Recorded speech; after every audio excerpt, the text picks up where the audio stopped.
أعوذ بالله من الشيطان الرجيم بسم الله الرحمن الرحيم وصلى الله تعالى على سيدنا محمد وعلى آله وصحبه وسلم. Continuing on with the legendary military ideology of the Prophet ﷺ, this is going to be video number 11, and in reference to Amir al-Mu'minin Ali ibn Abi Talib radiallahu anhu, we're picking up from page number 363 in volume 1, 2.2.6. I do not like anything to enter my stomach except that which I know. Amir al-Mu'minin Ali ibn Abi Talib used to put a seal on the sack of barley flour that he ate from, and he would say, I do not like anything to enter my stomach except that which I know. Sufyan said Ali radiallahu anhu did not build one brick over another brick or one stone over another stone, meaning that he did not build for himself a lofty two-story house for himself. His gain was brought to him from Medina in a sack.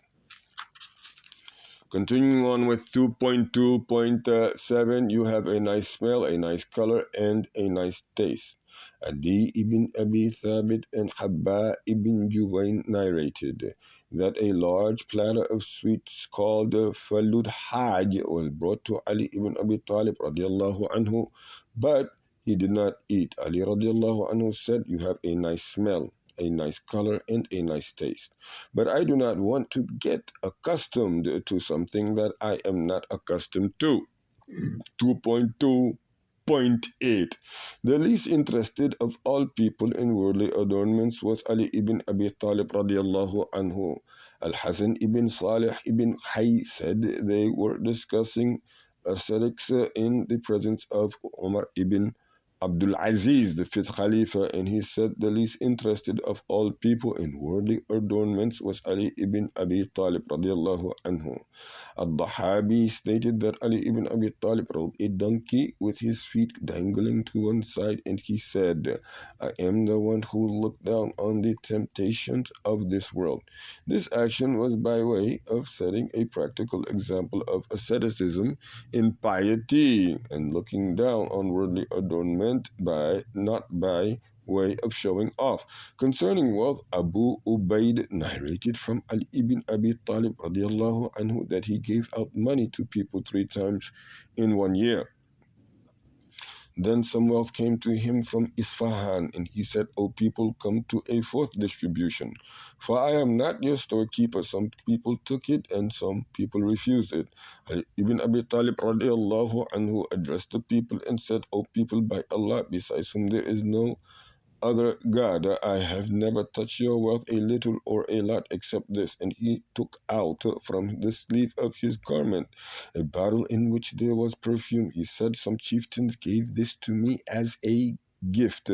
Then he went to the treasury and said, take. And he composed the following line of poetry: he will prosper who has a small need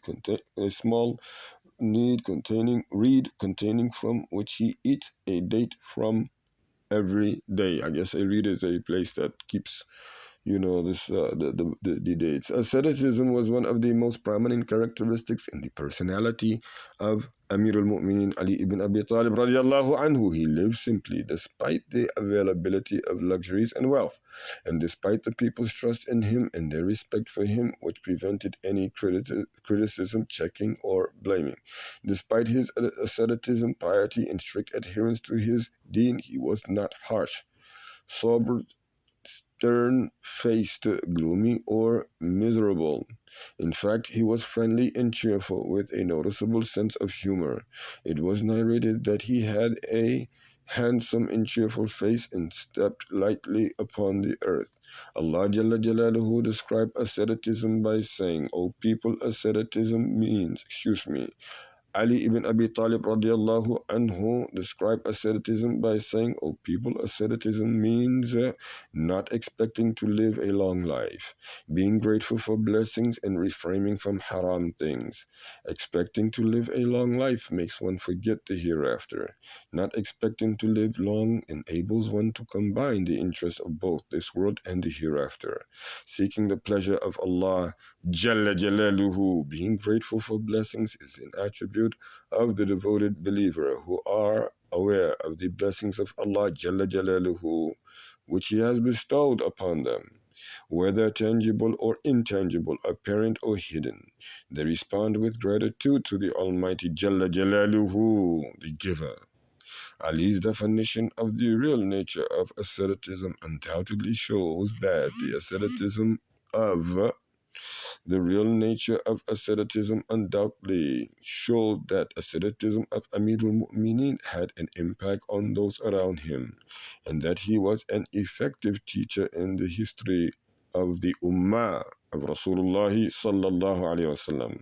Abu al-Hasan al-Nadwi made a connection between asceticism and revival in Muslim society, saying, "We have seen that asceticism and revival go hand in hand in Islamic history.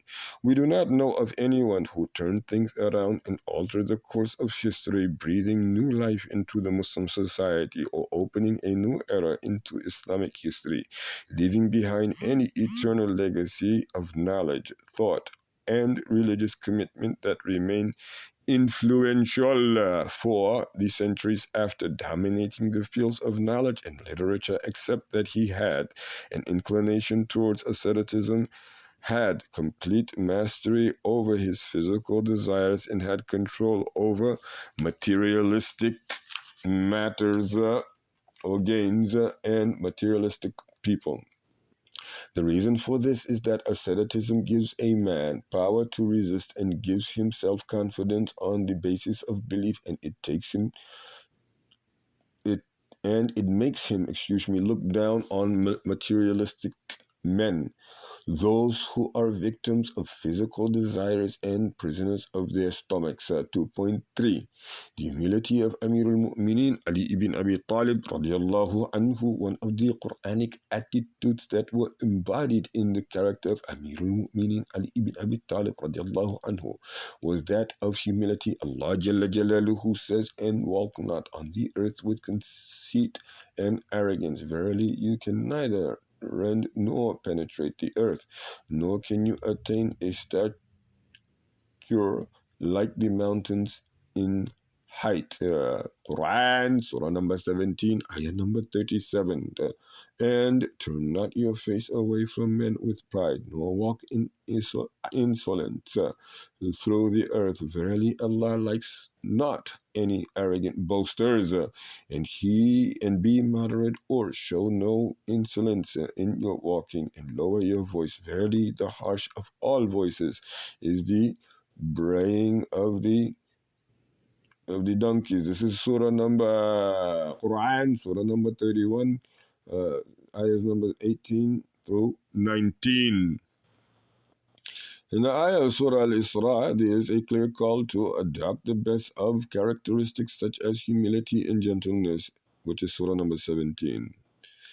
And to know one's limitations, there is a clear prohibition of evil inclinations such as pride, arrogance, exaltation in riches, and looking down on people. The command to adopt the opposite attributes of humility and moderation is understood implicitly from the prohibition mentioned above.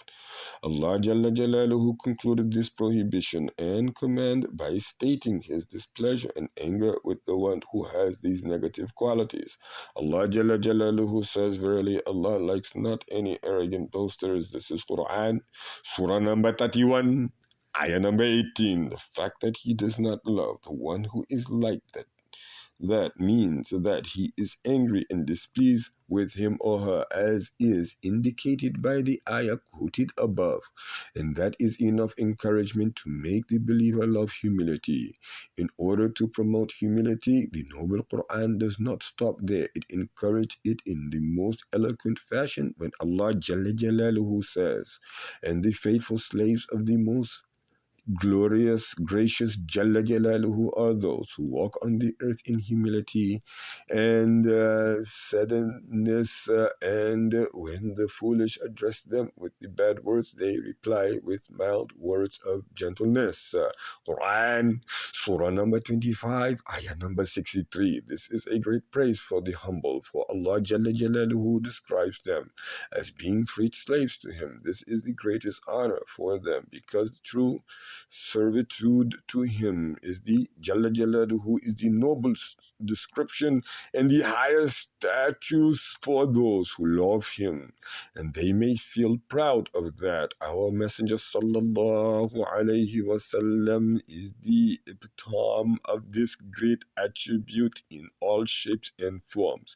There is nothing strange about that, for he is the one who was taught by his Lord Jalla Jalaluhu in the best way through the best angel Jibril Alayhi'Ssalam.